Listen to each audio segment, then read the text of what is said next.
Alam dan bahagia. Assalamualaikum warahmatullahi wabarakatuh. Perkenalkan, saya Tensis Warni dari Universitas Islam Mahmud Yunus Batu Sangkar. Saya dari Prodi Manajemen Pendidikan Islam.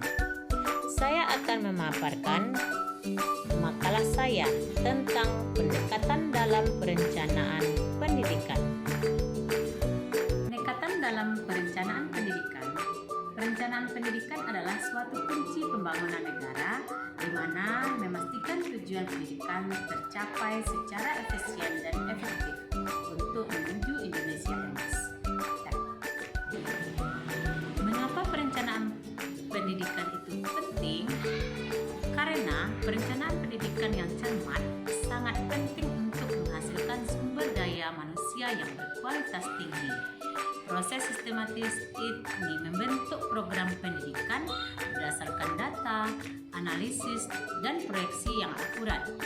Pemilihan metode yang tepat akan mempengaruhi kurikulum, manajemen, institusi, dan strategi peningkatan kualitas pendidikan di dalam suatu sekolah atau instansi, baik sekolah umum maupun sekolah pendidikan Islam. Kita juga harus memiliki konsep dan tujuan perencanaan pendidikan Islam, di mana konsepnya merupakan proses sistematis penentuan tujuan, prosedur, dan alokasi sumber daya pendidikan. Kemudian ini adalah alat penting untuk meningkatkan kualitas manusia. Kemudian tujuannya yang pertama menjamin akses yang adil, yang kedua meningkatkan kualitas serta mengoptimalkan sumber daya, kemudian menjawab tantangan global. Di dalam makalah ini saya menggunakan metode penelitian dengan studi literatur. Makalah ini disusun menggunakan pendekatan studi literatur dengan meninjau berbagai sumber seperti buku, artikel ilmiah, dan dokumen kebijakan yang berkaitan dengan perencanaan pendidikan. Pendekatan yang digunakan adalah pendekatan normatif.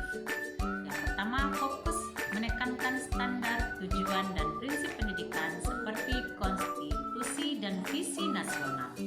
Kelebihannya, memberikan garis besar yang jelas dan sesuai prinsip dasar negara. Kemudian kelemahannya, tidak selalu memperhatikan situasi nyata di lapangan. Di mana visi nasional tujuan pendidikan di Indonesia adalah mencerdaskan kehidupan bangsa dengan mengembangkan potensi peserta didik menjadi manusia beriman, bertakwa, berakhlak mulia, sehat berilmu, cakap, kreatif, mandiri, dan menjadi warga negara demokratis serta bertanggung jawab. Visi pendidikan nasional adalah terwujudnya sistem pendidikan yang kuat dan berwibawa untuk memberdayakan semua warga negara agar berkembang menjadi manusia berkualitas dan proaktif dalam menghadapi tantangan zaman. Tujuan ini terangkum dalam Undang-Undang Nomor 20 Tahun 2003 tentang Sistem Pendidikan Nasional. Kelebihan pendekatan normatif ini memberikan garis besar yang jelas dan sesuai prinsip dasar negara. Kelemahannya adalah tidak selalu memperhatikan situasi nyata di lapangan. Yang ketiga, pendekatan deskriptif. Fokus berdasarkan data pendidikan nyata seperti jumlah siswa, jumlah guru, dan sarana prasarana di suatu sekolah. Kelebihannya lebih realistis dan sesuai dengan keadaan faktual. Kelemahan pendekatan deskriptif ini hanya menjelaskan situasi tanpa proyeksi jangka panjang. Selanjutnya yang keempat, pendekatan kuantitatif dan kualitatif. Pendekatan kuantitatif fokus menggunakan data statistik untuk memproyeksikan angka partisipasi, kebutuhan guru, dan biaya. yang kelebihannya adalah memberikan dasar objektif dan terukur. Kelemahannya terlalu menekankan angka, mengabaikan faktor sosial dan budaya. Sedangkan kualitatif fokus memberikan aspek sosial, budaya, dan psikologi pendidikan. Kelebihannya mampu menggambarkan aspek manusiawi pendidikan, sedangkan kelemahannya sulit diukur secara kuantitatif dan cenderung subjektif. Selanjutnya, pendekatan sistem. Pendidikan sebagai sistem melihat pendidikan sebagai sistem yang terdiri dari input, proses, dan output. Kelebihan pendekatan sistem ini adalah komprehensif, mempertimbangkan semua aspek pendidikan secara menyeluruh. Sedangkan kelemahannya adalah memerlukan data lengkap dan partisipasi berbagai pihak. Pendekatan dalam perencanaan pendidikan ini sesuai juga dalam Al-Quran surat Al-Anfal ayat 60, yaitu Bismillahirrahmanirrahim. Wa in janahu lis-salmi fajnah laha wa tawakkal 'alallah innahu huwas samiul alim. Nah, ayat ini secara jelas memerintahkan untuk melakukan perencanaan, khususnya dalam mempersiapkan kekuatan untuk menghadapi masa depan.